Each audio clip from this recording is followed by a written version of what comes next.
Halo, hai. Apa kabarnya hari ini? Semoga semuanya dalam keadaan sehat, semangat, dan siap untuk belajar. Kita belajar matematika lagi bersama dengan Miss Alice hari ini ya. Hari ini kita akan belajar matematika mengenai tentang pengertian sudut dan jenis-jenis sudut. Ini adalah materi matematika tema yang kelima untuk kelas 4 subtema yang pertama. Sudah siap belajar? Let's go! Karena kita akan belajar mengenai sudut, maka kita harus tahu pengertian dari apa itu sudut.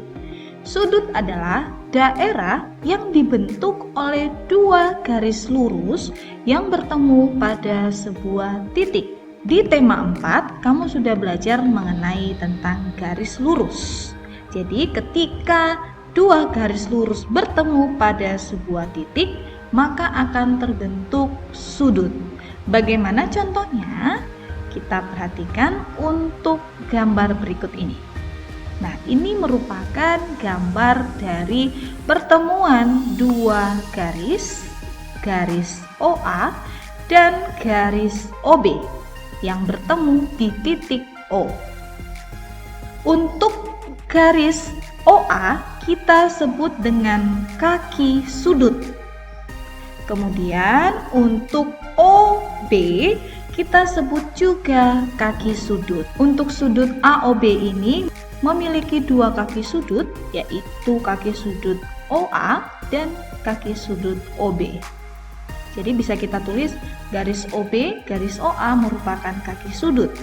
Kemudian untuk titik bertemunya, yaitu titik O, kita sebut dengan istilah titik sudut. Kemudian untuk daerah yang dibatasi oleh kaki sudut ini, kita sebut daerah sudut. Nah, atau ini garis lengkungan ini biasanya menandakan sebuah sudut. Selanjutnya, jika kamu melihat gambar sudut seperti ini, dapat kita baca sudut AOB, di mana titik sudutnya selalu berada di tengah untuk penulisannya. Atau kita bisa tulis untuk simbol notasi dari sudut tersebut adalah tanda seperti ini, tanda siku, sudut AOB. Oke, ini untuk mengenal bagian-bagian dari sudut itu sendiri. Sekarang kita next ke selanjutnya, ini merupakan gambar dari busur derajat. Kamu pasti sudah pernah melihat atau bahkan sudah pernah menggunakan busur derajat ya. Di busur derajat ini terdapat sudut-sudut ya, dimulai dari 0 derajat, kemudian ada sampai 90 derajat, sampai 180 derajat. Sudut terbagi atas beberapa jenis. Jenis-jenis sudut apa sajakah itu? Kita akan mengetahui jenis-jenis sudut tersebut berdasarkan dari busur derajatnya. Kita perhatikan ya. Ini menunjukkan sudut 0 derajat. Jenis sudut yang pertama yaitu sudut lancip. Nah, perhatikan. Sudut lancip itu merupakan sudut yang terletak lebih dari 0 derajat dan kurang dari 90 derajat. Ini 90 dalam busur derajat. Nah, kamu harus ingat untuk sudut lancip itu terletak lebih dari 0 derajat. Itu artinya itu termasuk dengan 10 derajat, 20 derajat, sampai kurang dari 90 derajat atau 80 derajat. B adalah sudut lancip. Ya, sekali lagi, berarti kamu harus ingat kurang dari 90 derajat ya, dan lebih besar dari 0 derajat. Sudut lancip, sudut yang besarnya ada di antara 0 derajat dan 90 derajat. Bisa kita tulis notasinya seperti ini, di mana B adalah sudut lancip. Kamu ingat saja bentuk gambar yang ada di busur derajat ini ya. Kemudian jenis sudut yang kedua setelah sudut lancip yaitu sudut siku-siku. Sudut siku-siku ini tepat 90 derajat. Ya. Sudut siku-siku yaitu sudut yang besarnya tepat 90 derajat. Kamu pernah menemukan sudut 90 derajat itu pada ruas garis berpotongan tegak lurus. Jika garisnya berpotongan tegak lurus, maka sudutnya 90 derajat. Itu kita sebut dengan sudut siku-siku. Kemudian, sudut yang ketiga, jenis sudut setelah sudut lancip dan sudut siku-siku, ada sudut tumpul.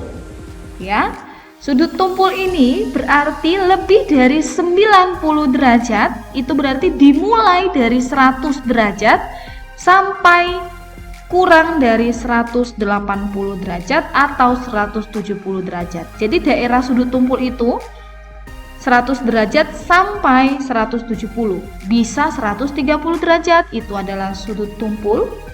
Kemudian 160 derajat, itu adalah sudut tumpul. Jadi kamu ingat ya, sudut tumpul, sudut yang besarnya ada di antara 90 derajat dan 180 derajat. Kemudian jenis sudut yang selanjutnya, selain sudut lancip, sudut siku-siku, dan sudut tumpul, ada lagi yang kita sebut dengan sudut lurus. Jadi ini sudut lurus tepat di 180 derajat busur derajat. Jadi pada busur derajat ini ada angka 180 derajat ya. Jadi ketika dia membentuk suatu garis lurus, maka membentuk pula sudut lurus di mana besarnya tepat 180 derajat. Yang terakhir yaitu sudut refleks. Sudut refleks ini ada di antara 180 derajat dan 360 derajat. Anggap saja busur derajatnya ini ada dua di sini ya.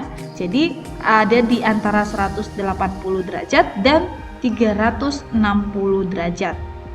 Oke, kita ulang kembali ya. Untuk yang pertama tadi ada sudut lancip di mana besar sudutnya ada di antara 0 derajat dan 90 derajat. Ini untuk gambar dari sudut lancip. Kemudian yang kedua ada sudut siku-siku. Sudut siku-siku itu tadi ya tepat 90 derajat. Kemudian yang ketiga ada sudut apa ini? Ya, sudut tumpul. Sudut tumpul ini ada di antara 90 derajat dan 180 derajat. Dan yang keempat adalah sudut lurus. Besarnya tepat 180 derajat. Dan yang terakhir adalah sudut refleks.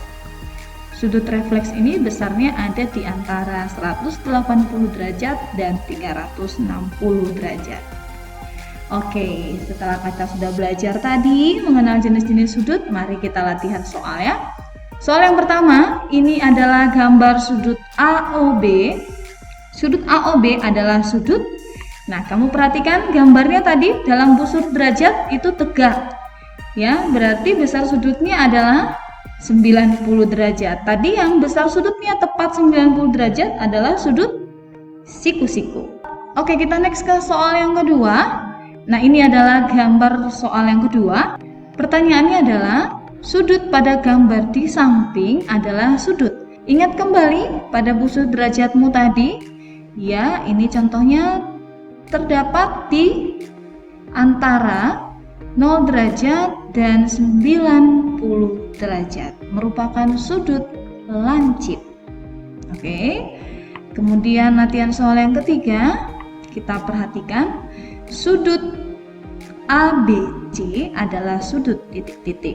Kalau kamu melihat gambar busur derajat, maka kamu tahu bahwa dia merupakan sudut tumpul. Tetapi perhatikan jika pada gambar diberi tanda atau diberi angka besar sudutnya 130 derajat. 130 derajat itu lebih dari 90 derajat. Berarti jika dia lebih dari 90 derajat, ada di sini posisinya ya, itu adalah sudut tumpul. Kemudian yang keempat, ini adalah gambar sudutnya. Ini pasti sudah bisa kamu tebak. Sudut ABC pada gambar di atas adalah sudut. Ya, jika pada busur derajat tadi dia lurus, maka sudut lurus tepat 180 derajat. Oke, kita sudah selesai belajar hari ini. Semoga video ini bisa membantu kamu dalam mengenal sudut dan jenis-jenis sudut. Semoga kalian semua tetap dalam keadaan sehat, dan pandemi ini bisa segera berakhir, kita bisa bertemu kembali di sekolah. Salam sayang buat kamu semuanya. Bye-bye.